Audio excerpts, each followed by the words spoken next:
nau te ho kan nu te hon ka thei dan chat wa hoi ka sa dan ta wa ke hon nang ho ding an na poi mo di we he ti kan gel wa kan ngai tu wa silong tul pia ki pa akan pu chu chi he ki ta in nang hon jong na da mu ba hi le jing ka thei poi thai ka thei poi nan a do pha le nu te hon nin gel do dingu nu te hoi a thei to ba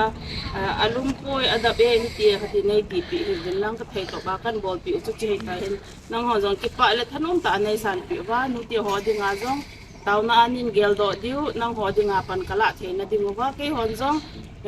nang ho dinga na dam thei na diu le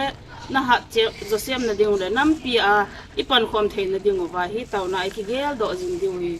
ka tip na no mo a hi kit in nu te a ko nin ki ji chun a hoin hoi hi jong le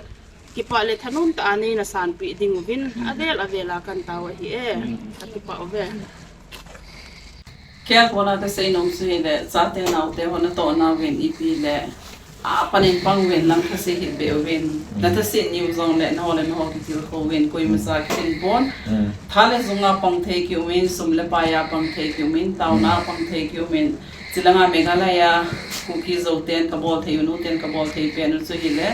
taw na in wang kan sumil ko wen su tin zong le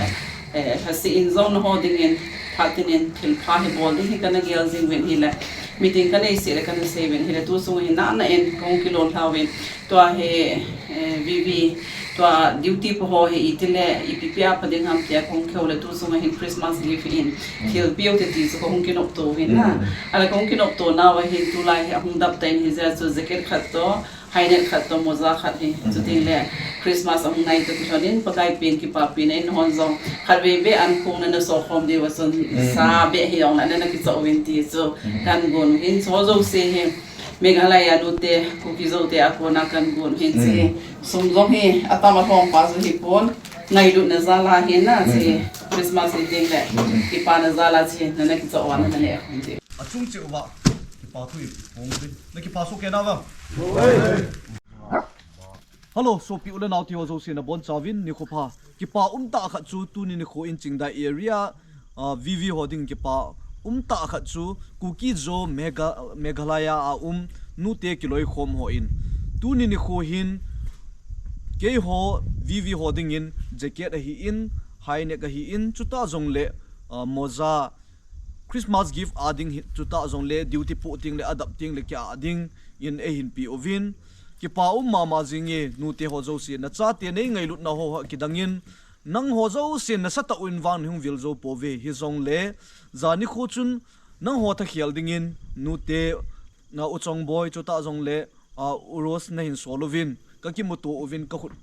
ta ovin ka ki sang tu ovin chuta zong le ki pa ta kha chu hi chi kyu hi lovin Christmas ting le na ni khom diu na ni duty in sanga Christmas adingin sa chona dingin hin pi ovin ki hoding in alopi mama zengin Christmas zong hi ki ho hin dei banga ka man thelo du a hi in aji chu gam nga ka hi ji hin hi zong le nang hon give a nei pi u vonlum hi kamu hin ki ho zo se kalung lai wa ki pana acham kim ta in hi ji chun na bol nau chunga kalungu a thei ta nge ye chuta zong le kaloi ka gol ka to khom pi ho zo se zong akipa ovin chuta zong le nu te kiloi khom ho zo se zong Meghalaya nu te hon na chungche owa ki pa na ka ki pa naw sangta ka hin phong ovin a hi malama ki tho khom jingui tin ka asat ka gen the niu na cha te ho hi ding a hi chuta zong le chingda area hi gam hi akil nung lo a hi in khole veng hoi ki hal hata sa a hi in hi ji chun ki man cha na ki sin sa na ha sa in aka ko ma le Richard so chu phat le non ni da pi kha povin hi ji chun nu te ho na chung wa ka ki pa naw sangta ka hin phong vin malama ki tho khom jingutin nang ho zala tu chunga gam ginga hon jong ichan ham khana ka tha u ka hat naw hung ki be a hi ji hin na chung wa ki ka ki pa ki uvin malama ki tho khomutin nampi na tong khomutin ki hon jong ka zo chanuwa